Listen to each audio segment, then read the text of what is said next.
Julle terwyl Samar gaan sit, het is nogal iets wat ons beleef dat die Here ons besig mee inbegelei.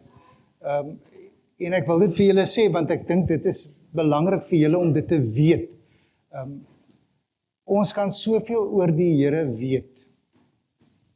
Ons kan eintlik alles oor hom weet wat die Bybel oor hom sê. Ons kan al die geloofskennis hê, sonder dat ons hom in ons harte beleef. En daarom dat is dit veral as jy in 'n kerk groot geraak het, jy nie noodwendig meer kennis nodig nie. Jy het God nodig. Jy het die belewenis van sy werklikheid in jou lewe nodig.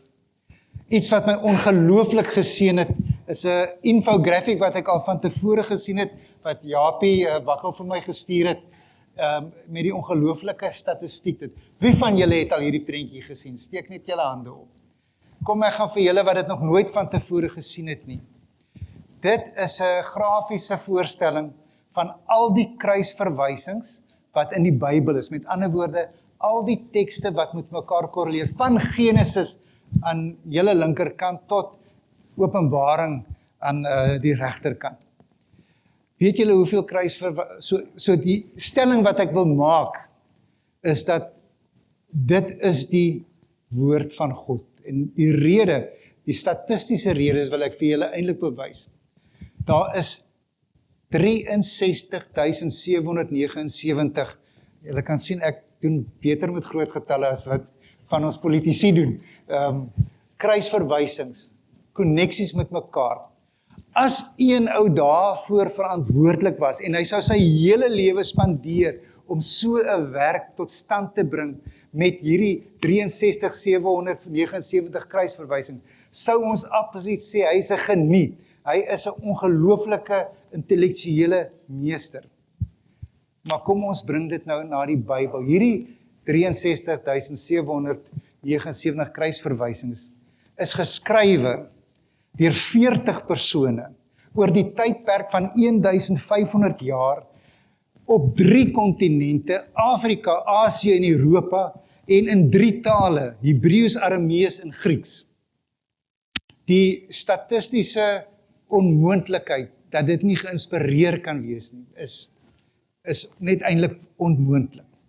So die enigste verklaring wat ou het as 'n ou na, ek wil amper sê net wetenskaplik, statisties hierna kyk, dan is dit dat dit opgeteken deur mense, 40 auteurs,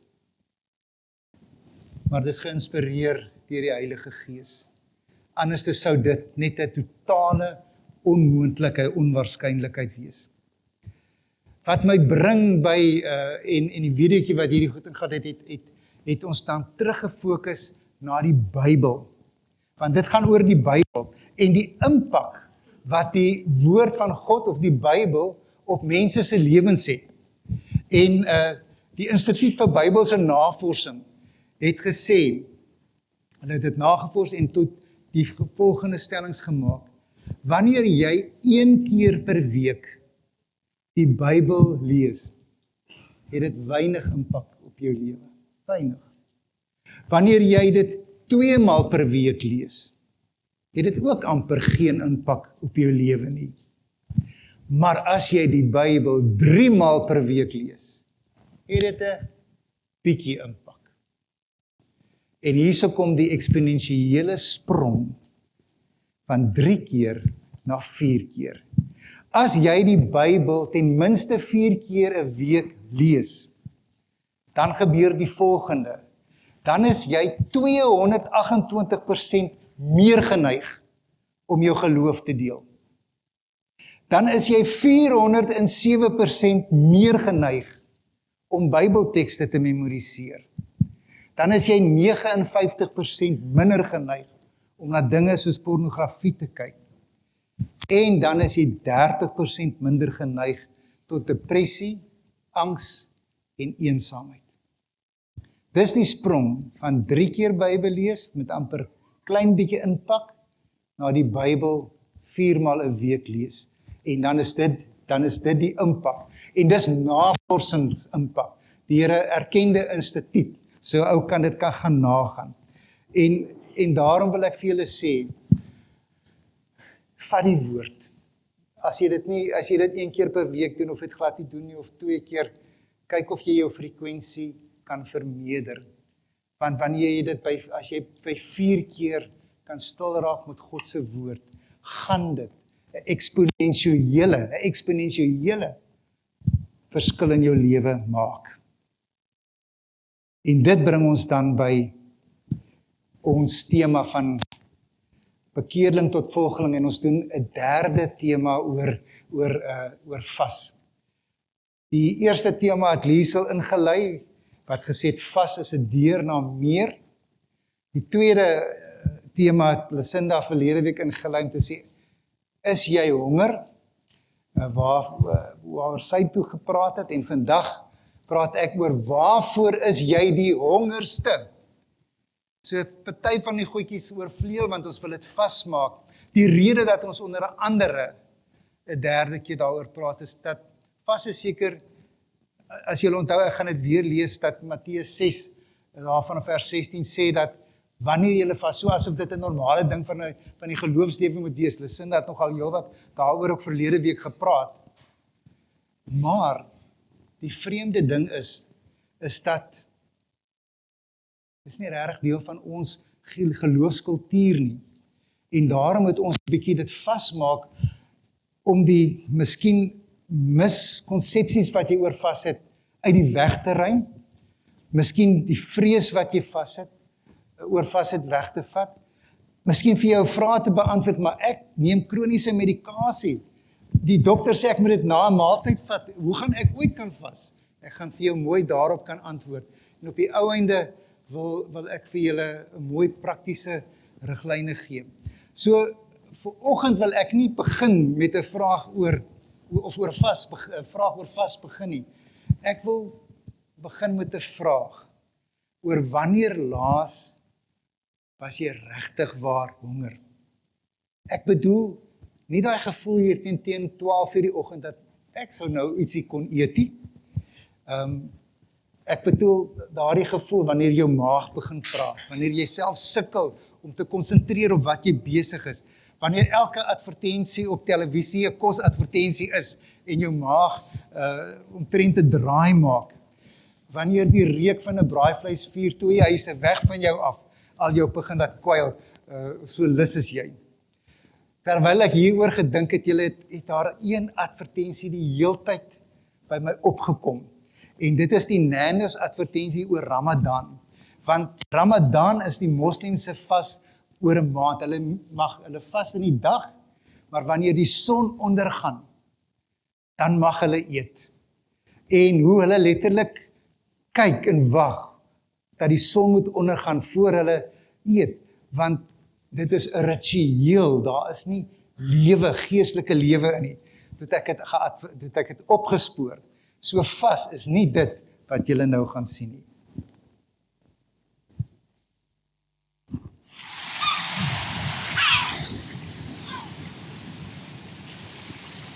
Onthou julle dit?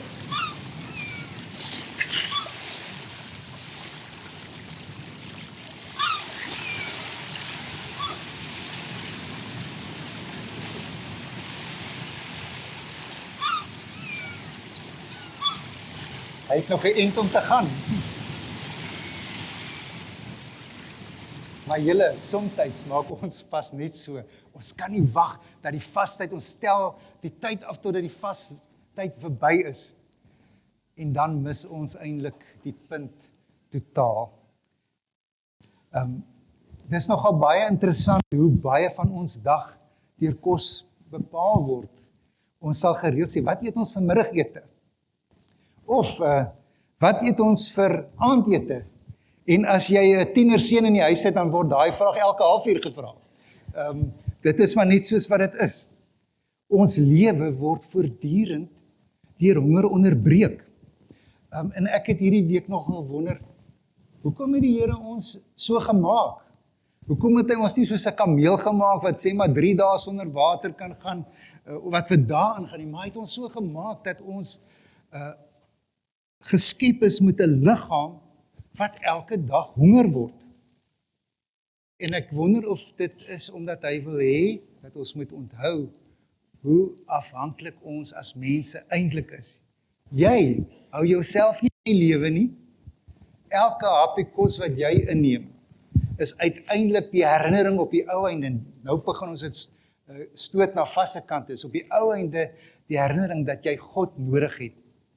Ek het probeer 'n eenvoudige definisie van Bybelse vas of 'n geestelike vas vir julle gee. En dit is die volgende.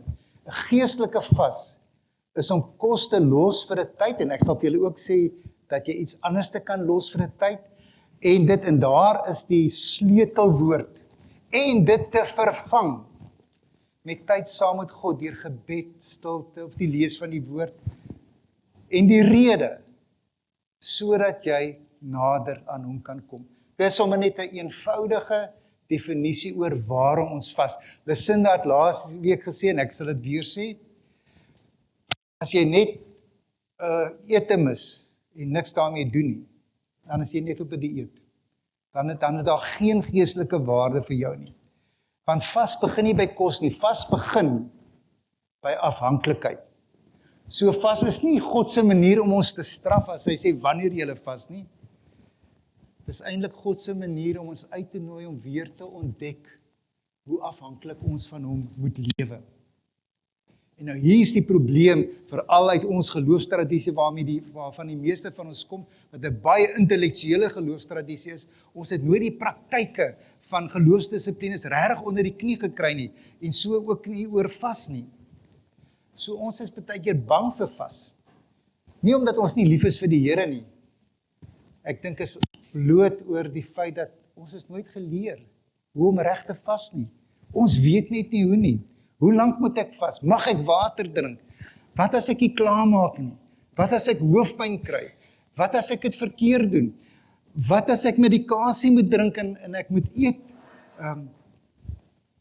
Is onthouding van kos die enigste manier van vas? Ons gaan daaroor praat, want dit is definitief nie. En omdat mense bang is, dan begin hulle net nooit nie. So vir oggend wil ek nie skuldgevoelens op julle plaas nie. Ek wil eintlik daai vrese wegneem en vir jou uitnooi om 'n geestelike geloofsdissipline deel van jou lewe te maak op 'n wyse wat jy nie gaan dink jy sal dit nie oorleef, jy gaan dit baie maklik oorleef. Want vas moet 'n deel met eintlik 'n voorreg wees, en dis hoekom ek weer Matteus 6 wat Lucinda ook iewers in die middel van haar preek aangehaal het, dit sy hierdie gedeelte aangehaal. Wanneer jy vas, moenie soos die skynheiliges met hulle lang gesigte wees nie, want hulle trek hulle gesigte sodat die mense kan sien dat hulle vas. Och, die gesigte was somber, want hulle kry so swaar, want hulle is besig om te vas. Nee, ek sê vir julle, hulle het al reeds hulle volle beloning ontvang. Maar wanneer jy vas, en dan praat hy oor die reinigingsgebruike van daardie tyd, salf jou kop met olie en was jou gesig, sodat jy nie die mense nie, maar net jou Vader wat in die verborgenheid is, laat sien dat jy vas. En jou Vader wat in die verborgenheid sien, sal jou beloon. Ek onthou hulle Sindag gesê het, maar daar staan nie, as jy sal vas nie, daar staan wanneer jy vas. So in die Bybelse tyd, was dit deel van die normale geloofspraktyk.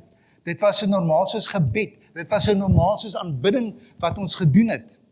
En tog het dit vir ons in moderne Christendom so 'n vreemde ding gekom, 'n vreemde ding geraak. So dat die vraag wat ek deurgaans wil vra vanoggend is die volgende vraag. En dit moet jy vir jouself antwoord. Waarvoor is jy die hongerste? Ek gaan dit nou 'n bietjie beter definieer. Waarvoor is jy die hongerste? Dit is ons tema. Want die waarheid in hierdie lewe is, dat jou grootste honger bepaal op die ou einde die rigting van jou lewe. So, heel eerste ding wat ek vir julle wil sê is, honger wys my waarvoor ek werklik lewe. Honger wys my waarvoor ek werklik lewe.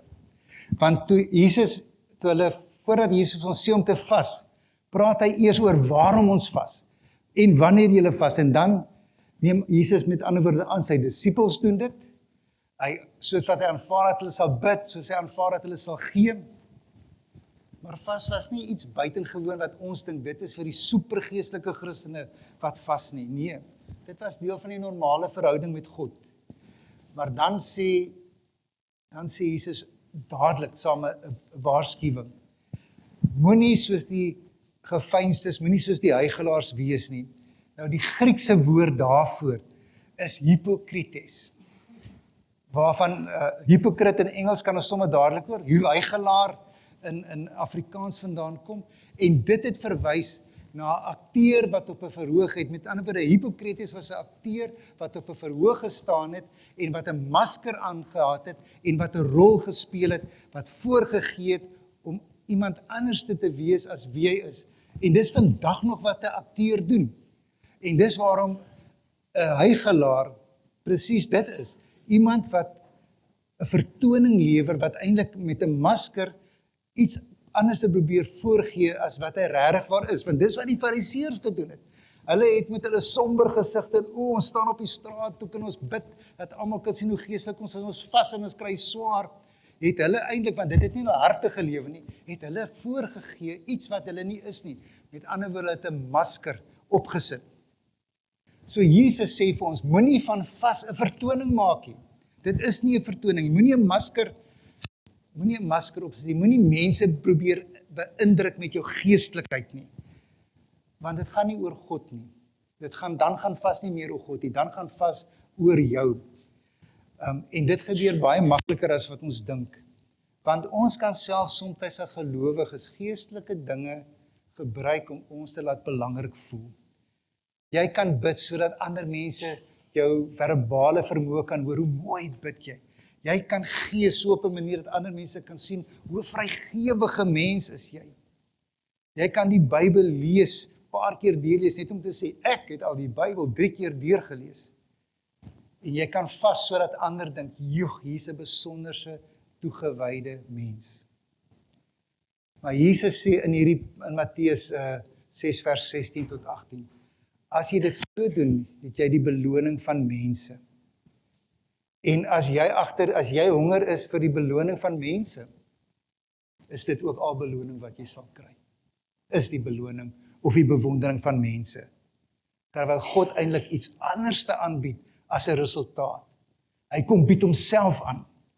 En dis waarom die vraag wat ek wil hê julle moet beantwoord en ek moet beantwoord in ons harte.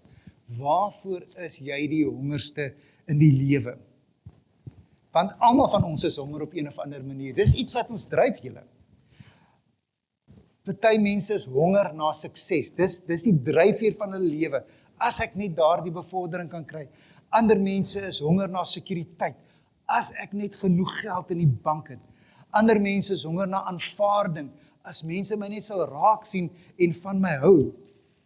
Anders is honger na beheer. Hulle moet alles beheer, want dit laat hulle op 'n manier veilig voel. En weet julle, baie van daai dinge is nie noodwendig verkeerd nie. Werk is nie verkeerd nie, geld is nie verkeerd nie, erkenning is nie verkeerd nie. Die probleem raak wanneer dit die grootste honger in my lewe raak. Dis wanneer die probleem is. Want dit waarvoor jy die hongerste is gewoonlik dit waarin jy die meeste tyd, energie en aandag gee. En ons gaan nou 'n bietjie meer daarby staan. So Jesus sê later in dieselfde hoofstuk in Matteus 6 sê, want daar waar jou skat is, daar sal jou hart wees. Met ander woorde, jou hart volg altyd jou grootste skat. Jou hart volg dit waarvoor jou hart, jou siel die meeste honger is. En ek dink daarom is vas eintlik so 'n ongelooflike geestelike dissipline. Want vir 'n kort tyd sê jy doelbewus nee vir iets wat selfs vir jou goed kan wees. Want ons het kos nodig om van te lewe. Maar jy sê nee vir iets. En jy ken mos die ding. En dit is die waarheid wat jy ook moet weet. Dit is sommer 'n beginsel wat jy sommer net gratis kry in hierdie preek.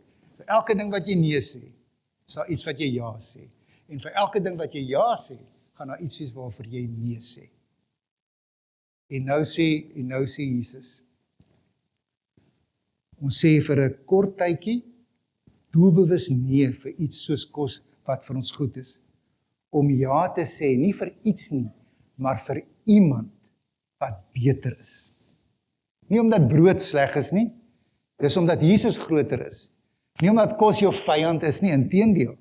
Dis omdat jy wil hê niks moet meer belangriker as Christus in jou lewe word nie. So, wanneer ons praat oor vas, is die eerste vraag nie, hoe lief is jy vir kos nie? Die vraag is eintlik, hoe lief is jy vir Jesus? Dis 'n moeiliker vraag. Ons het nogal die ander dag heel wat daaroor gesels, 'n paar mense, oor hoe lief is jy vir Jesus? Hoe beleef jy vir Jesus in jou lewe? Ek wil vir jou amper uitdaag om vir jou te sê, teken vir 'n week aan, waaraan jy dink, waarvoor jy bid, waarop jy geld spandeer, wat jou tyd in beslag neem, en jy sal vinnig sien waarvoor jy die hongerste in jou lewe is. Want ons lewe jokkie, ons prioriteite verraai ons. En daarom is vas so kosbaar. Dis 'n geleentheid weer om ons harte te kalibreer. Om eerlik voor die Here te kan staan en te sê, Here, daar's baie dinge waarvoor my hart honger geraak het. Maar vandag wil ek my hart weer leer om vir U die hongerste te wees. So, vas wil ons leer hoe afhanklik ons van die Here moet wees. Dit wil ons herinner. Ek wonder wie van ons hou daarvan om honger te wees. Ek ken nie baie mense wat sê, ek geniet dit as my maag grom nie. Inteendeel, ek dink ons probeer so gou as moontlik daardie grom uitsorteer. Ons probeer dit so gou as moontlik stil maak. Want honger is ongemaklik, julle. En ek dink dis miskien die punt. Miskien is honger nie iets per ongeluk wat God in ons liggame ingebou het nie. Miskien is dit een van daardie groot beginsels wat ons moet leer. Julle sal onthou, ek het nou gesê, elke keer as ons honger word, kom ons onder die besef, ons is nie selfonderhoudend nie. Ons is nie. Jy het nodig, jy is afhanklik van iets, van kos. En dis nie 'n swakheid nie, dis hoe God ons gemaak het. Maar ons lewe egter in 'n wêreld wat onafhanklikheid vier. Van kleins af leer ons, moenie hulp vra nie, staan op jou eie voete, jy kan dit self doen. En natuurlik is dit goed om vir sekere dinge selfverantwoordelikheid te doen. Maar in terme van ons geloof en geestelik werk dit 'n bietjie anderster. Die sterkste Christen is nie die een wat die minste afhanklik is nie. Die sterkste Christen is die een wat besef, sonder Christus kan ek niks doen nie. Dis wat Johannes 15 vers 5 vir ons beleer waar Jesus kom sê. Ek is die wynstok, julle die lote. Wie in my bly en ek in hom, hy dra veel vrug. Want sonder my kan julle niks doen nie. Nie min nie, nie minder nie, niks nie. En dis 'n woord wat soms ons trots uitdaag, wat alles self kan doen en wil doen. Want ons dink so maklik, ons is in beheer van ons lewe. En dan gebeur iets onverwags. En ons sien eintlik hoe broos die lewe is. En hoe broos ons is. Vas wil ons weer die geleentheid gee om daardie waarheid te leer sonder dat 'n krisis dit vir ons moet leer. So ons kies dan doelbewus om vir 'n kort tydjie sonder kos te leef. Nie omdat honger heilig is nie, maar omdat dit ons herinner aan ons diepste behoefte. Ek hou van hoe eerlik die Bybel is, want ons lees daar in Matteus 4 waar Jesus in die woestyn vir 40 dae versoek is, dat hy was nie minder mens omdat hy Jesus was nie. Hy het nie gemaak of hy nie honger was nie, hy het honger beleef. En juist daar op die punt van sy grootste fisiese swakheid, kom die duiwel en versoek hom en sê, as u die seun van God is, sê dat hierdie klippe brode word. Met ander woorde, gebruik jou eie krag om jou eie behoefte eerste te bevredig. En dan kom Jesus met hierdie ongelooflike antwoord en hy neutraliseer die duiwel deur te sê, daar is geskrywe, die mens sal nie van brood alleen lewe nie, maar van elke woord wat deur die mond van God uitgaan, Matteus 4 vers 4. Jesus sê nie dat brood onbelangrik is, hy sê dat brood nie genoeg is nie. En ons weet dat brood is nodig om ons liggame te voel. Om ons liggame te voed, maar ons weet dat ons siele leef baie keer net op krummels. Ons eet elke dag, maar ons bid selde. Ons drink koffie, maar ons dors nie na God nie. Ons lees nuus en sosiale media vir ure, maar ons gee God 5 minute net voor ons gaan slaap. En dan wonder ons hoekom ons soms so geestelik so droog voel. En weer eens julle, ek sê nie dit om enigstens skuldgevoelens op te wek nie. Ek sê omdat ek myself soms so goed hieraan erken. En ek vermoed dat elkeen van ons dit partykeer op 'n manier doen. So, vas is 'n proses waar ons net weer opnuut bewus moet word dat ons leef nie van brood alleen nie, maar van elke woord wat van God uitkom. En elke keer wanneer jou maag begin grom wanneer jy vas, gebeur daar iets eintlik ongeloofliks. Jy het 'n keuse. Jou keuse is, jy kan net aan kos dink, of jy kan daardie oomblik omskep in 'n gebed, Bybel lees, stil wees, te luister na die Here. En ek moet vir julle sê, as dit nie deel van jou patroon is, ek dink vir die eerste keer wanneer jy vas en jy begin honger word, gaan 10 in die eerste gedagte in jou kop wees, wanneer gaan hierdie vas klaar maak? Maar soos enigiets moet ons geleer, moet ons geskool word daarin, tot waar ons by die punt kom dat wanneer daai honger ons tref, dat ons sê, Here, soos wat my liggaam honger na kos, honger my siel na U. En jy kan bid, jy kan 'n psalm lees. Dan kan jy eerder bid en sê, Here, net soos my liggaam nou brood nodig het my siel U meer nog nodig. Ek wil leer om na U te verlang, soos wat my liggaam nou na kos verlang. Ek dink en wanneer ons onsself daarin oefen, en ek gaan nou vir ons praktiese riglyne gee, dan gaan die honger nie meer die vyand raak, wat jy elke sekonde omwens nie, maar dan gaan dit jy vriend raak, wat jou leer om te fokus op die Here. Want dit is die doel, julle sal onthou my eenvoudige definisie van vas, dit is die doel agter vas. Honger moet my na God toe dryf. En nou kom die praktiese vraag. As honger my moet herinner aan God, wat moet ek dan prakties doen as daardie honger kom? Want as ek niks met daai tyd doen nie, dan het ek bloot maaltyd gemis. Dan is ek op 'n dieet. Maar as ek honger gebruik om doelbewus na God te soek, dan is ek besig om te vas.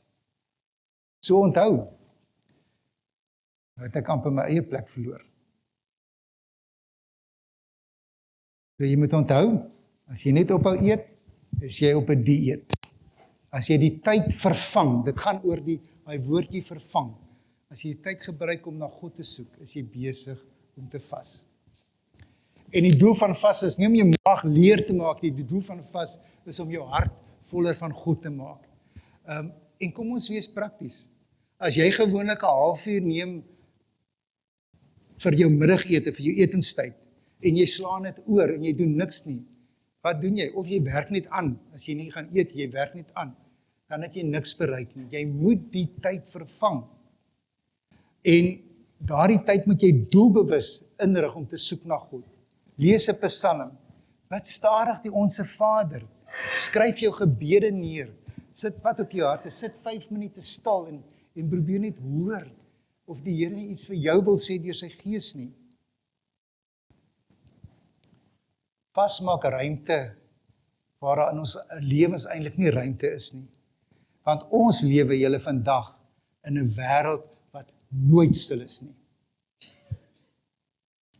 Ons het so, ek weet nie hoe baie van julle nog gereeld lees nie, maar ons is so verknog aan ons selfone en aan ons laptops en goed, dat jy net moet dink, as ek die ure spandeer, wat ek op sosiale media is, en ek sou God in daardie tyd soek, hoe anderster sou my geestelike lewe nie gelyk het nie, sou ek nog steeds so leeg gevoel het. Kom ons praat 'n bietjie oor, sê nou maar ek kan nie kos vas nie. Ek is miskien 'n diabetes, ek moet kroniese medikasie of wat ook al, ek het hoë bloeddruk, ek moet kroniese medikasie en ek moet dit met 'n maaltyd neem. Wil ek vir julle sê, die beginsel bly my vraag wat ek amper deurgangs vra, waarvoor, vir wat is jy die hongerste? Met ander woorde, wat is dit wat my lewe so vul, dat dit my aandag van God aftrek? En dit kan baie goed wees. Ek wil amper sê vir baie mense, gaan dit vandag sosiale media wees. Vir baie mense. Vir ander mense is dit televisie, vir ander sport, vir ander nuus, vir ander hulle selfoon. En weer eens, ek sê nie dat hierdie goeters sondig is nie, maar enige iets wat my hart so voortdurend besig hou, dat ek my hart nooit kan fokus op die Here nie, is 'n probleem. En daarom selfs as jy voedsel vas kan doen, sou ek self vir jou aanbeveel om jou selfoongebruik te beperk. Ek dink dit is 'n goeie kombinasie. Want hoeveel keer op 'n dag, ek kan nie nou die aantal kere wat ons gryp na 'n selfoon op 'n dag onthou nie, maar dit is 'n verskriklike aantal kere wat jy gryp na jou selfoon. Ons doen dit amper instinktief elke dag, want ons almal ly mos aan FOMO. Almal weet wat beteken FOMO. Wie weet nie wat beteken FOMO nie. Ok, vir julle wat julle handjies so opgesteek het, en nie wil sê dat julle sosiaal ongeletterd is nie. FOMO is fear of missing out. So jou vrees om FOMO te hê, maak dit as daai van, miskien is dit 'n belangrike boodskapie, miskien is dit, dan wil ek vir jou sê, in plaas dat jy ieder nou selfoon gryp, sê ieder Here, ek kies vir U. So dit is die vraag, wanneer was jy lanklaas so honger vir God, soos wat jy honger kan wees vir kos? Dawid skrywe in Psalm 42, kom verwoord hy dit, né? Julle sal dit ontken, dis daai mooi Psalm, maar daar's ook Psalmlied daaroor, soos 'n hert wat smag na waterstrome, so smag my siel na U, o God. U alleen is my harts verlange. Jy kan hoor hoe Dawid sy hart uitdruk in daai Psalm, sy smagting na die Here. Die hart wat na God verlang. So kom ons raak baie prakties. Hoe begin 'n ou? As jy nog nooit in jou lewe gevas is nie. As jy dink, Heinrich, dit klink mooi, maar ek weet nie wat ek kan doen nie. En julle moenie bang wees as jy faal nie. My laaste vas wat net laasweek was, het gehou tot laatmiddag. Toe het ek gefaal. Maar dit beteken nie ek het net misluk nie. So jy gaan beter raak. Jy gaan partykeer dit nie maak nie. Maar wanneer jy daaraan oefen, dan wil ek vir jou sê, gaan elkeen van ons dit kan doen. So miskien het jy een keer probeer in 10 uur toe is jou vas in sy glorie. Toe sta jy hamburger advertensie te erg en jy's hoompie toe, want hulle het die lekkerste release op hulle hamburgers. Ek wil vir jou sê, moenie begin klein, maar begin. Dis die ding, begin, doen dit. Dink aan 'n baba wat leer loop. Ons verwag nie dat 'n baba nou eers het hy genoem met 'n marathon kan hardloop nie. Ons juig oor al die klein mylpale tot waar hy lekker kan hardloop. Ek dink ons hemelse Vader doen die beste as hy ons hart sien dat ons wil graag hom soek. En daarom wil ek vir julle praktiese riglyne gee. Begin met een maaltyd. Om een maaltyd oor te slaan en die belangrike ding is, en dit te vervang. Te vervang deur 'n Psalm of uit die Bybel te lees, te vervang om Psalm 23 te lees of die Onse Vader. Daar's soveel dinge wat ou kan doen, net stil te sit en sê, Here, praat met my. Maar begin met een maaltyd, en ek wil amper sê, met daai een maaltyd kan jy dit ook vervang, met as sosiale media jou lewe regeer. Dan vas jy van sosiale media, want jy het pille om te drink. Dit waarvoor jou hart die hongerste is, hongerder as goed, dit vervang jy mee. Miskien 'n ontbyt, miskien 'n middagete, maar gebruik daardie tyd om die Here te soek. En julle weet, geestelike volwassenheid groei stadig. Dis 'n proses, 'n groeiproses soos enige verhouding in ons lewe. Die tweede praktiese riglyn is beplan jou vas. Beplan jou vas. Wat help dit as Woensdag jou besigste dag is met 5 vergaderings en 'n tandartsafspraak? Dan is dit miskien nie die beste dag om jou vas te begin nie. Kies 'n dag waarop jy doelbewus tyd kan maak vir die Here. Want op Woensdag gaan jy definitief nie die tyd hê nie. Drink genoeg water. Die meeste is voedselvaste wat ons van lees in die Bybel. Daar is 'n paar, ek wil amper sê waar totale vas was. Maar onderskei tussen die vaste. Drink jou water. Die doel van vas is nie om jou liggaam skade te doen nie. Die doel van vas is om jou hart oop te maak vir die Here. So drink jou water. En dan wees wys met jou gesondheid.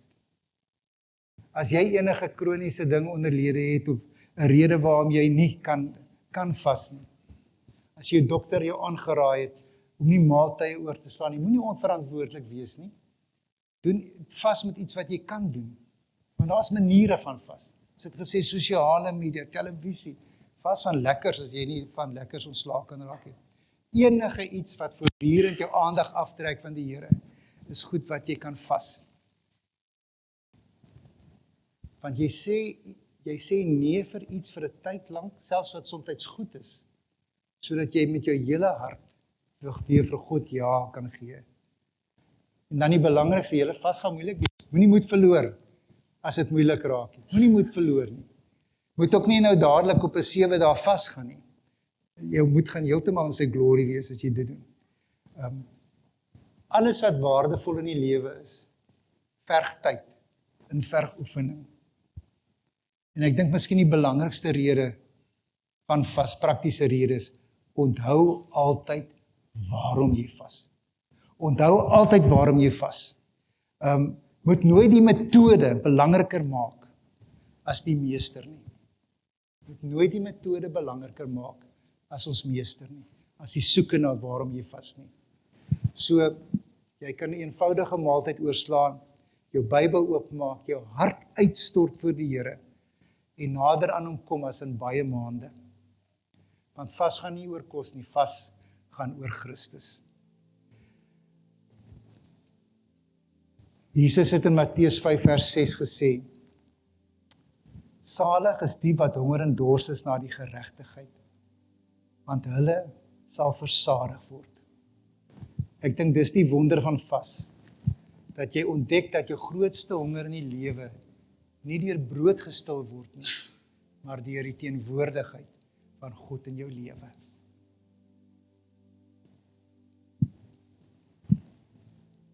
So Jesus kom leer vir ons dat pas ons nader bring aan hom. En miskien sit jy vanoggend hier en jy besef, my lewe is besig, my lewe is vol, maar my hart is eintlik leeg.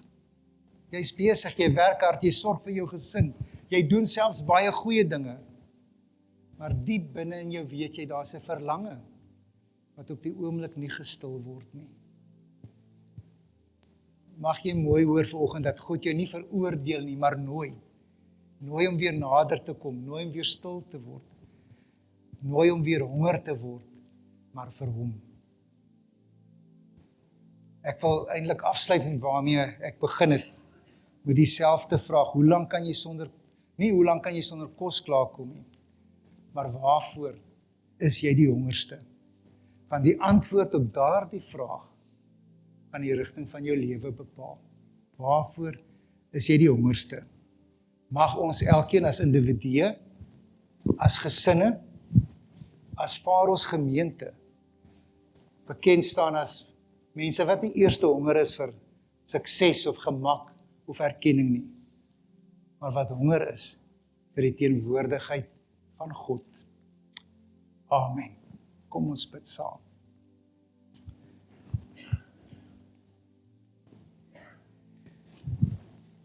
Here, mag ons hierdie geloofsdissipline omarm, omdat dit ons help om nie meer van U te weet nie, maar om U te beleef. Daardie intimiteit wat eintlik in elkeen van ons ingebou is en wat ons soms so op die verkeerdste maniere probeer val. Here, nou gaan ons oor en Jesus kom leer vir ons dat hy is die brood van die lewe en nou gaan ons nagmaal vier. Wil U vir ons seën wanneer ons nagmaal vier, om te weet dat U smag ook na intimiteit met ons. Mag ons daardie intimiteit beantwoord in ons soeke na U. Amen.